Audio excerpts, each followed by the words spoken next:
시편 21편은 전쟁에서 승리를 주신 하나님께 감사의 찬송을 드리는 그런 시편입니다.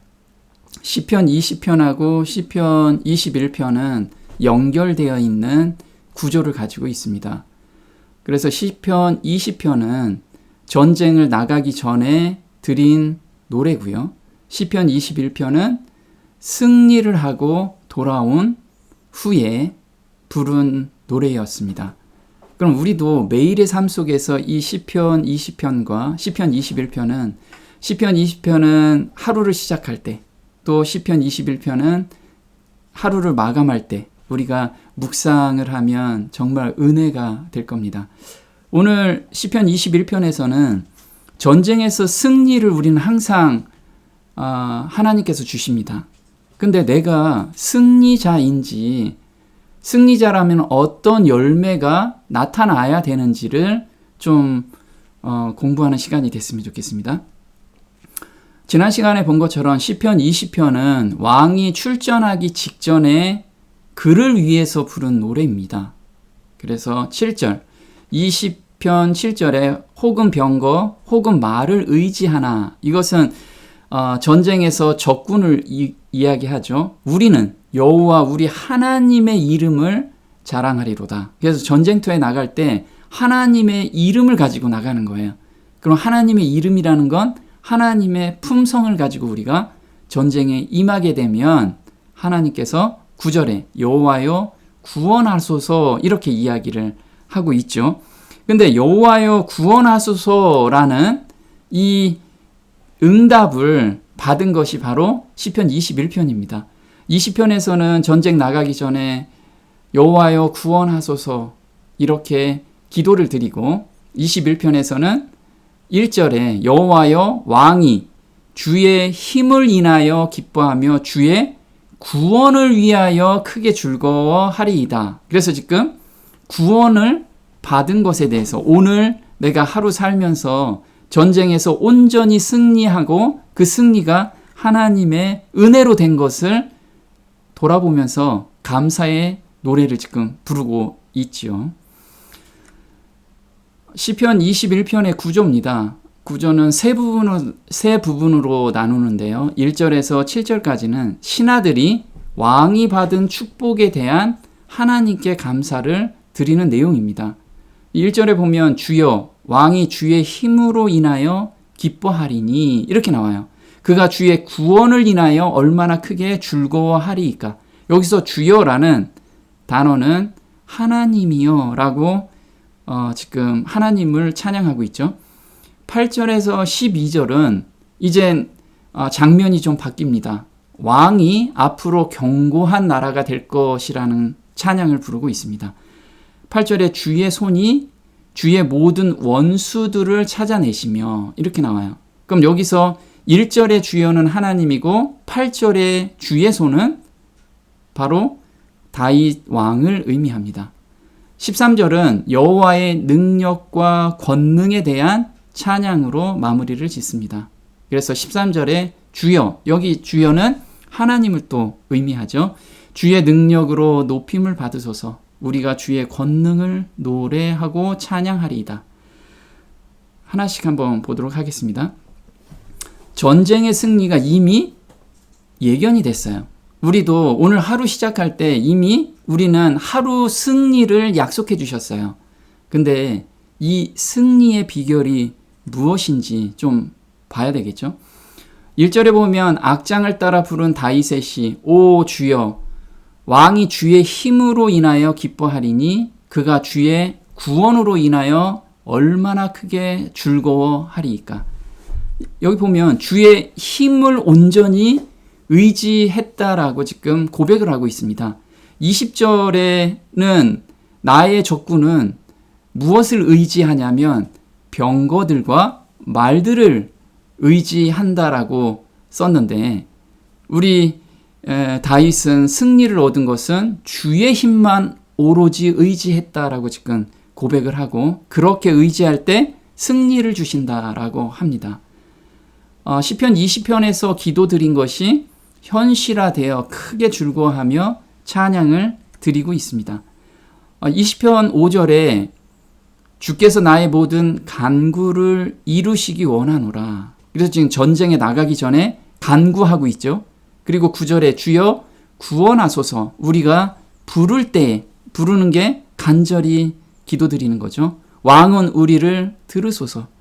그래서 전쟁에 나갈 때 간절히 기도하고 온전히 하나님께 의지하면 이미 결과는 우리의 승리로 하나님께서 주신다는 거예요. 기도를 들어주시는 이유가 무엇일까요? 여기서 비결을 알려주세요. 기도를 어떻게 드려야 되는지. 2절에 주께서 그에게 마음의 소원을 주셨으며 그의 입술의 요청을 물리치지 않으셨나이다. 여기서 보면요. 기도할 때 하나님 저 이거 원합니다. 하나님 또 이거 해주세요. 이렇게 기도한 게 아니고 다윗의 마음에 소원을 주셨어요. 하나님하고 일치하는 마음을 주셨다라는 거예요. 그래서 100% 응답받는 기도는 하나님과 마음이 합해진 그 소원을 아뢰할 때 하나님께서는 100% 들어주신다는 거죠. 그래서 마음의 소원을 주시는 하나님이세요. 그래서 시편 20편 4절에는 내 마음의 소원대로 허락하시고 내 모든 도모를 이루시기를 원하노라. 그래서 전쟁에 나가기 전에는 내 마음의 소원인데 이 마음의 소원이 어떤 것인가를 21절에서 풀어준 거예요. 그거는 하나님께서 나한테 심어준 하나님의 마음이었다라는 거예요. 그래서 마음의 소원을 주셨는데 빌립보서 2장 13절에는 우리가 기도할 때 나의 생각을 내려놓으면 성령께서 하나님의 마음을 저희한테 심어주신다라는 거예요. 우리가 실수하는 것이 무엇이냐면 기도하면서 나의 소원, 이기적인 소원, 저 밑바닥에 보면 아주 이기적인 소원을 하나님 꼭 들어주셔야 돼요. 하나님 저 이 어려운 가운데서 꼭 해결해 주세요. 하나님께서는 그 어려운 가운데서 하나님을 발견하게 하는데 우리는 그 어려움 자체를 해결해 달라고만 기도를 하고 있다라는 거예요. 근데 하나님께서는 그보다 훨씬 큰 뜻이 있다라는 거. 그래서 내가 지금 바라고 있는 것을 관철시키기 위해서 막 기도하지 말고 하나님, 이곳에서 하나님의 뜻이 무엇인가요? 제 뜻은 이렇게 어렵지만 여기서 하나님의 뜻을 발견하기를 원하옵니다. 이렇게 기도하면 성령께서 저희에게 하나님의 뜻을 불어넣어 주신다라는 거예요. 빌립보서 2장 13절에 너희 안에서 행하시는 이는 하나님이시니 자기의 기쁘신 뜻을 위하여 너희로 소원을 두고 행하게 하시나니. 그래서 하나님께서는 그런 사람들한테 하나님의 뜻을 가슴 깊이 깨닫게 해주신다는 거예요. 인간의 소원이 하나님의 소원과 일치하고 또한 사람이 자기의 의지를 하나님의 뜻에 굴복시킬 때 기도에 대한 응답이 100% 오는 것을 경험하게 된다. 내가 지금 기도에 100% 응답이 안 왔다면 하나님의 뜻에 내가 일치하지 않는 기도를 고집스럽게 지금 구하고 있는 거라는 거죠. 그러면 어떻게 하면 하나님의 뜻을 구분할 수 있을까요? 내가 드린 기도가 예수님의 품성과 맞는지를 확인해 보면 이것이 하나님의 뜻인지를 구분할 수가 있습니다. 저는 그래서 기도할 때 우리가 예수님의 이름으로 기도한다라고 얘기하죠. 그러면 예수님의 이름이라는 건 예수님의 품성에 내가 지금 드린 기도가 거기에 합한가? 그게 기준이 우리는 항상 삼고 있어야 된다라는 거예요. 요한복음 16장 23절에 내가 진실로 너희에게 이르노니 너희가 무엇이든지 아버지께 구하는 것을 누구 이름으로요? 예수님의 이름으로 주시리라. 지금까지 너희가 내 이름으로 아무것도 구하지 아니하였으나 구하라. 그리하면 받으리니 너희 기쁨이 충만하리라. 근데 여기에서 제자들이 기도를 안 했을까요? 제자들은 하루에 3번씩 기도를 꼬박꼬박 했습니다.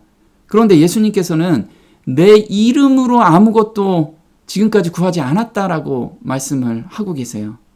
그거는 무엇이냐면 너희가 기도드린 것이 내 품성하고 맞지 않는 기도를 그동안 했다라는 거예요. 그래서 예수님께서는 내 품성하고 한번 그 기준에 맞춰서 항상 기도를 점검해봐라. 그럼 하나님께서 무엇이든지 구하면 다 받으리라고 지금 말씀을 하고 계시죠. 기도의 처음과 또한 마지막에 그분의 이름을 말하는 것, 그 이상을 의미한다. 그것은 예수의 마음과 정신으로 기도하는 것을 뜻한다. 우리가 기도 끝에 예수님의 이름으로 기도드립니다 라고 하는 의미를 지금 이야기를 하고 있다라는 거예요. 우리는 그냥 습관적으로 기도하고 예수님의 이름으로 기도드립니다. 이렇게 습관적으로 하는데 그 정도의 의미가 아니라는 거예요. 어느 정도 의미라면 내가 드린 기도가 하늘에 상달될 수 있게끔 이게 예수님의 품성과 맞는 건지 항상 점검해 보라는 거예요. 기도 끝에.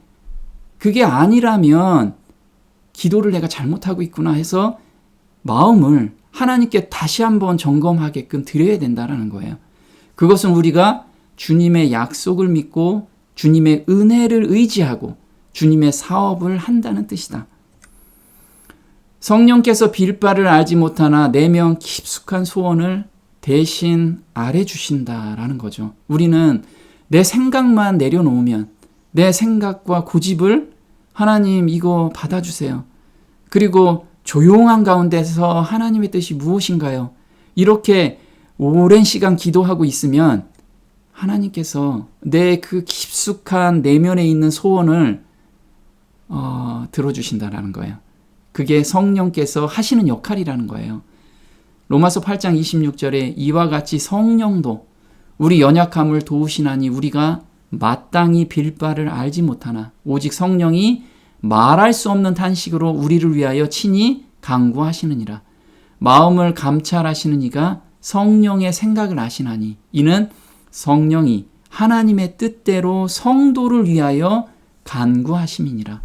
그래서 나는 내 마음은 나도 잘 모르겠어요. 그런데 성령께서 하나님 저는 여기에서 벗어나고 싶은데 이게 제 욕심인가요? 전 잘 모르겠습니다. 이렇게만 이야기해도 저 밑바닥에 있는 것을 성령 하나님께서 말할 수 없는 탄식으로 하나님께 간구해 주신다라는 거예요. 그래서 기도할 때 세 분 하나님의 역할이죠. 보혜사 성령께서는 마음에 역사하시고 기도하게 하시고 회개와 찬양과 감사를 이끌어내신다. 우리의 입술에서 흘러나오는 회개와 감사는 성령께서 신금을 울리신 결과이다. 그래서 우리가 지금 고통 가운데서 말을 정말 유창하게 하지 않고 하나님 정말 도와주세요. 이렇게만 하도 그것은 성령께서 지금 내 마음을 감동시키셔서 하나님께 기도해라. 기도드려라. 이 신호를 계속해서 보내고 계시는 거라는 거예요. 비록 내가 유창하게 하지 않는다고 해도 그 마음 저 밑바닥에 있는 것을 성령께서는 예수님께 그걸 올리고 하나님께서 받으시고 하나님께서 선물을 주시길 계속해서 간구하신다라는 거예요.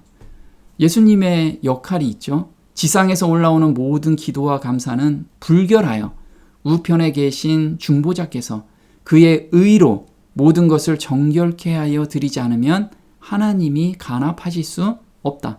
그래서 우리가 아무리 하나님을 찬양하면서 드린 기도라도 불결해서 예수님의 피를 거기에 반드시 뿌려야지만 하나님께서 받으실 수 있다라는 거예요.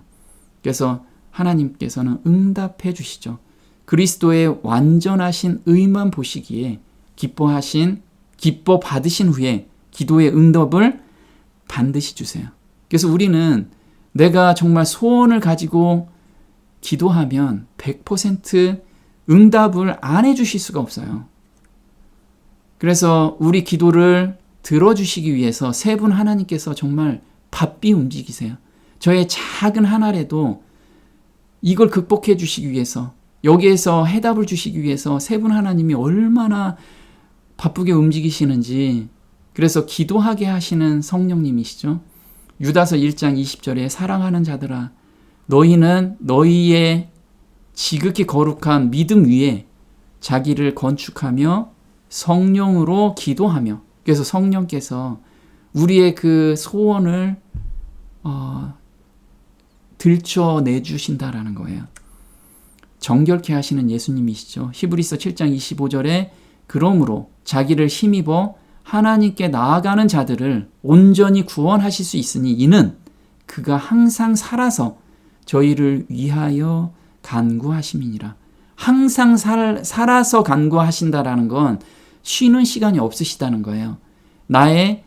우리는 잠잘 때 쉬고 있죠. 예수님께서는 절대 잠잘 때도 쉬지 않으세요. 우리의 24시간 1분 1초라도 우리를 눈에서 벗어나지 않게끔 보호하고 계시다라는 거예요. 하나님께서는 너희가 무엇이든지 아버지께 구하는 것을 내 이름으로 주시리라. 그래서 우리는 무엇이든지 아버지께 구해야 돼요. 처음에는 기도를 잘 모를 때는 내 요구사항도 막 요구하라는 거죠. 그 요구사항 안에서 하나님의 뜻으로 우리를 계속해서 인도해 가시더라 이거죠. 그래서 기도라는 건 너무 중요해요. 모든 전쟁에서 이기게 하는 비결이 바로 기도기 때문에 그렇습니다. 기도는 우리의 뜻을 일방향으로, 아래는 독백이 아니라 하나님의 뜻을 알기 위해서 우리가 하늘에 올라가는 것이다. 우리가 기도하는 이유는 그분을 알고 그분을 영접할 수 있도록 도움을 얻기 위함이다. 기도는 하나님을 우리에게 내려오게 하지 않는다. 오히려 우리를 그분께로 올라가게 한다. 그래서 우리는 기도할 때 정말 하나님의 존전 앞에 생각으로 올라가야 돼요. 올라간 후에 하나님께서 나한테 무엇이라고 말씀하시는지 조용한 가운데서 응답을 기다려야 돼요. 우리는 그 습관이 안 들다 보니까 기도의 응답을 받지 못하고 그 능력을 받지 못하고 하루를 시작하니까 매번 패하고 항상 고통 가운데 하루를 마감하고 있다라는 거예요. 승리의 비결은 기도인데 기도의 이 능력을 우리가 받지를 못하고 있다라는 거죠. 기도하기 전에 앞서 행하시는 고마운 하나님을 우리가 경험을 해야 돼요. 다윗은 이 경험을 했죠. 그래서 3절에 주의 아름다운 복으로 그를 영접하시고 순금관을 그의 머리에 씌우셨나이다. 그래서 영접하다, 그럼 우리는 영접하다, 어떤 사람을 영접하는 거죠. 근데 영접하다라는 뜻에 또 다른 의미가 있습니다. 이건 원어로 카담이라고 하는데 앞서가다라는 뜻도 있습니다. 그래서 다윗이 하나님께 요청하기도 전에 하나님께서 그의 마음을 아시고 예비해 주셨다. 그래서 우리는 우리의 기도를 하나님께 올려드리면 하나님께서는 이미 하루를 그 기도에 맞춰서 다 작업을 해놓으신다라는 거예요. 너무 고마우시죠.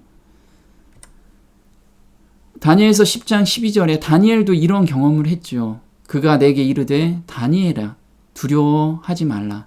내가 깨달으려고 하여 내 하나님 앞에 스스로 겸비하게 하기로 결심하던 첫날부터 내 말이 응답받았으므로 내가 내 말로 말미암아 왔느니라. 그래서 하나님께서는 우리 성도들이 기도하고 있는 그 즉시 응답을 이미 하고 계셨다라는 거예요. 기다리고 계시는 거예요. 자, 스스로 겸비하다라는 뜻이 어떤 걸까요? 이 원어로는 아나라고 하는데요. 이게 레위기 16장 29절 대속죄일에 그 마음을 이 단어로 표현을 했어요. 일곱째 달 곧 그 달 10일에 너희는 스스로 괴롭게 하고 아무 일도 하지 말되. 그래서 이 스스로 겸비하게라는 뜻이 스스로 괴롭게 하라는 뜻이에요. 그래서 내 가슴을 쥐어 짜라는 뜻이 아니고 이때 내가 내 죄, 내가 생각하고 있는 모든 하나님과 멀어진 것을 양에게 아직 전가하지 않은 것이 무엇인가 이걸 살펴보라는 거예요. 계속. 그럼 오늘 내가 나의 죄된 습관과 또 죄로 기울어지는 마음에서 나오는 모든 것들이 나를 지금 계속 유혹하는데 아직 내가 전가하지 않은 것이 무엇일까를 살펴보면서 계속 기도하라는 거예요. 다윗의 생명과 왕조의 영원성을 찬양하고 있습니다. 4절에는 그가 주께 생명을 구함으로 주께서 그에게 주셨으니 곧 영원 무궁토록 긴 날들이니이다. 그의 영광은 주의 구원 안에서 위대하며 주께서 존귀와 위엄을 그에게 주셨으니. 여기서 다윗은 전쟁터에서 항상 이겼죠. 이겼는데 다윗이 죽으면 의미가 없죠. 그래서 다윗의 생명을 구원하시는 하나님을 찬양하고 있어요. 우리도 마찬가지라 이거죠. 우리는 매일의 싸움에서 우리는 항상 건짐을 받고 모든 어려움에서 우리를 항상 보호해 주시는 하나님을 경험하면서 찬양해야 된다는 거예요. 근데 영원 무궁토록 긴 날이래요. 다윗은 오래 살아야, 우리는 인생이 길어야 80이요. 요즘은 100살까지 살겠죠.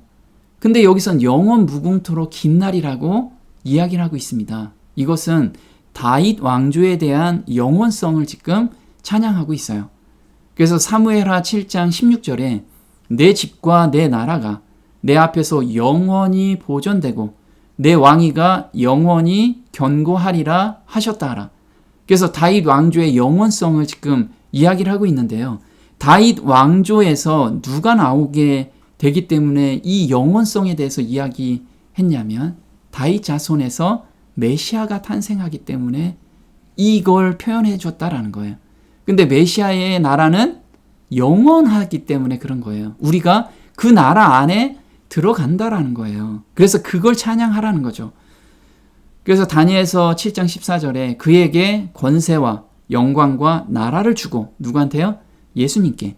모든 백성과 나라들과 다른 언어를 말하는 모든 자들이 그를 섬기게 하였으니 그의 권세는 소멸되지 아니하는 영원한 권세요 그의 나라는 멸망하지 않을 것이니라.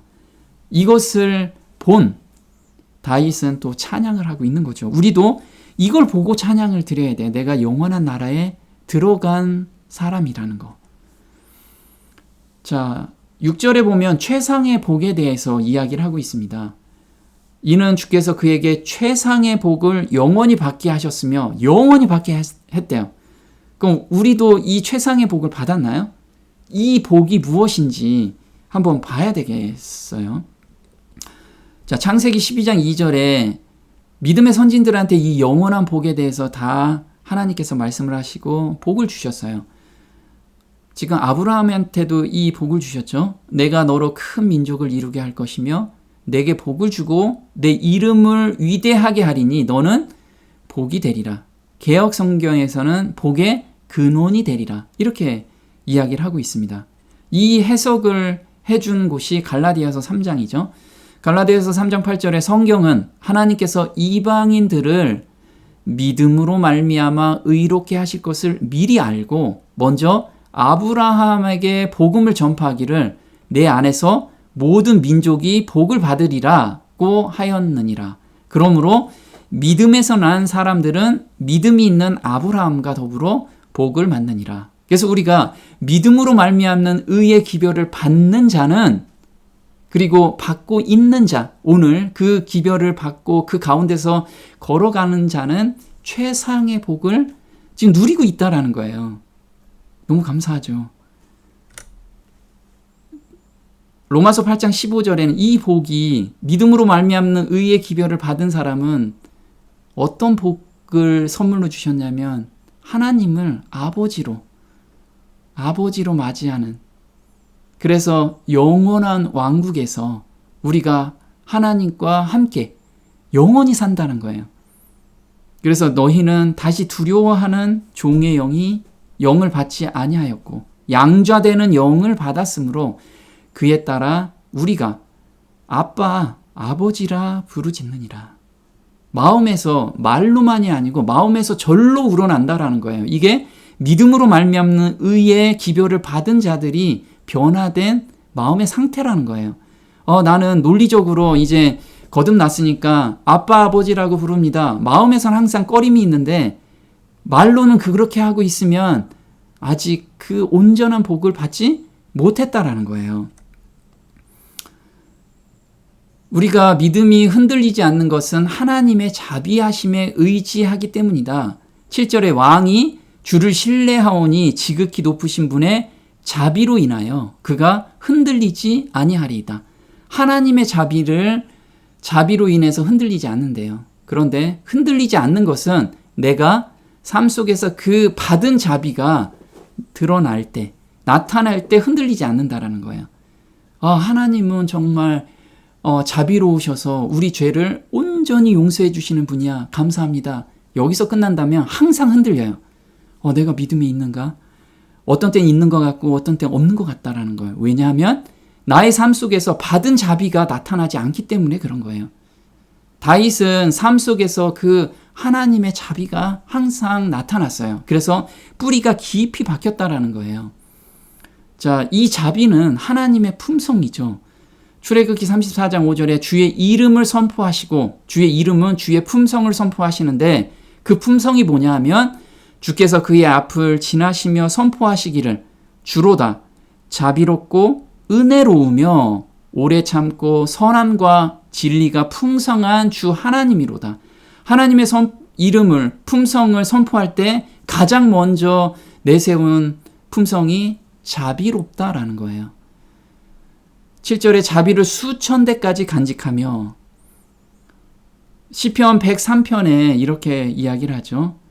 8절에 주는 자비로우시고 은혜로우시며, 하나님의 품성을 반복하죠. 10절에 그는 우리의 죄들을 따라 우리를 처리하지 아니하시며 우리의 죄악들을 따라 우리에게 갚지 아니하셨나니, 아비가 자식을 불쌍히 여긴같이 주께서 자기를 두려워하는 자들을 불쌍히 여기시나니 이는 그가 우리의 체질을 아시며 우리가 진토임을 기억하심이라. 하나님께서 우리가 죄를 이길 수 없고 극복할 수 없는 몸이라는 걸 알아요. 그래서 마음을 변화시켜 주시고 본성을 바꿔주셔서 그 죄에서 온전히 이김을 주시고 자유함을 주시는 그 하나님의 자비로우심. 우리가 그걸 경험했다면 나한테 지금 못되게 구는 사람들이 있죠. 그 사람도 얼마나 우리가 궁휼한 마음이 절로 생기지 않을까요? 나도 내 죄를 극복할 수 없는데 하나님의 은혜로 극복했는데 저 사람도 극복하지 못하는 거 당연한데 왜 우리는 그 사람을 정죄하고 싫어하냐 이거죠. 그건 아직 하나님의 자비하심을 받지 못하고 경험하지 못했다라는 거예요. 그건 믿음으로 말미암는 의도 경험 못하고 있다라는 반증이기도 하죠. 거듭난 사람들은 하나님의 자비를 경험하고 삶에서 나타나야만 된다라는 거예요.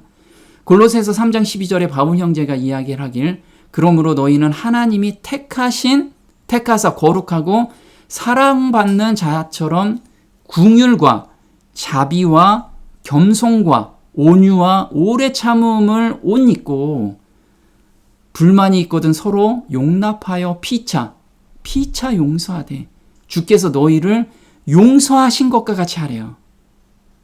용서하신 것 같이. 너희는 아직 용서가 안 나오냐? 그러면 하나님의 품성을 받아라. 너는 아직 받지 못하고 있다. 라고 이야기를 하고 계시죠. 에베소서 1장 13절에 그 안에서 너희도 진리의 말씀 곧 너희의 구원의 복음을 듣고 그 안에서 또한 믿어 약속의 성령으로 인침을 받은 자는 긍휼과 자비가 나온다라는 거예요. 그래서 성령의 9가지 열매 중에서 자비가 섞여 있다라는 거예요. 자비가. 그 자비는 용서함이 나오지 않는다라는 건 아직 나는 성령의 인침을 받고 있지 못하고 있다라는 거예요. 이걸 간구하고 오늘을 살라는 거죠. 스데반의 열매와 바울의 열매, 이 자비와 긍휼의 마음이 성령의 인침을 받은 자는 자연스러운 거다라고 지금 모든 복음서에는 다 기록하고 있다라는 거예요. 사도행전 7장 59절에 그들이 돌로 스데반을 치니 스데반이 부르짖어 이르되 주 예수여 내 영혼을 받으시옵소서 하고 무릎을 꿇고 크게 불러 이르되 주여 이 죄를 그들에게 돌리지 마옵소서, 이 말을 하고 자니라. 스데반은 하나님의 자비하심을 절로 나왔다라는 거예요. 절로. 이게 성령의 인침을 받은 자들의 나타나는 열매라는 거죠. 에베소서 4장 32절에 서로 용서하기를 어디까지 하라고 하냐면 하나님이 그리스도 안에서 너를 용서하신과 같이 하래요. 나는 이 죄에서 해결할 수 없는 이 몸에서 정말 자유함을 주셨는데 나한테 지금 정말 그 못되게 구는 그 사람들을 내가 용서하지 못한다라는 건, 용서의 마음이 안 나온다라는 거, 하나님, 저 아직 하나님의 마음, 예수님의 마음을 못 받았어요. 이렇게 간절히 기도하라는 거예요. 이게 전쟁에서 이기는 유일한 방법이라는 거예요. 로마서 1장 13절에 바울은 그래서 항상 빚진 자의 마음을 가진 거예요. 왜냐하면 나도 나를 해결할 수 없는데 하나님께서 해결해 주셨잖아요. 새 마음을 주시고, 그 다음에 정말 그 본성을 변화시켜주는 그 놀라운 마음으로 이 죄를 극복하게 해주셨다면 저 사람도 해주지 않을까. 그래서 그 사람한테 나의 이 간증을, 나의 이 경험을, 하나님을 만나라는 그것을 내가 간절하게 부르짖지 않겠냐 이거죠. 그래서 바울은 항상 빚진 마음을 가졌어요. 이 빚진 마음이라는 게 나한테 욕하는 사람한테 욱해서 막 욕하거나 이러지 않았다라는 거예요. 내 권을 다 쓰지 않았어요. 왜? 그 사람도 구원받아야 될 사람이기 때문에. 하나님께서 해주시는 이 비법을 알기만 하면 그 사람도 온전히 이 영생 가운데 들어갈 수 있고 그 죄에서 온전히 벗어날 수 있기 때문에. 근데 나 때문에 그것이 막히면 안 되잖아요. 그래서 저는 바울 형제의 이 고백을 항상 마음에 품고 살기를 항상 고백하고 있어요. 바울 형제는 그런즉 내 상이 무엇이냐? 내가 복음을 전할 때 값없이 전하고 복음으로 말미암아 내게 있는 권리를 다 쓰지 아니하는 이것이로다. 내가 모든 사람에게 자유하나 스스로 모든 사람에게 종이 된 것은 더 많은 사람을 얻고자 함이라. 우리는 정말 나의 모든 삶 속에서 오늘 나한테 붙여주는 모든 영혼들, 내가 그냥 지나가는 사람도 하나님께서는 나한테 붙여준 영혼이라고 생각하고 그 사람한테 정말 친절하고 그 사람한테 어떻게 하면 하나님의 이 마음을 전할 수 있을까? 저한테 주신 이 자유함을 전할 수 있을까? 이 마음으로 오늘을 산다고 하면 모든 사람한테 내가 빚진 자의 마음과 모든 사람한테 종으로서 나를 주장하지 않고 그 사람한테 어떻게 하면 이 복음을 전할까라고 생각하면서 하루를 살 수 있을 거예요. 그것을 우리한테 오늘 하루 시작할 때 그렇게 기도하고 시작하자는 거죠. 다윗은 이걸 알아서 모든 전쟁에서 이겼다라는 거예요. 오늘도 그 가운데서 우리가 이기는 하루가 됐으면 좋겠습니다. 오늘 여기까지 하겠습니다.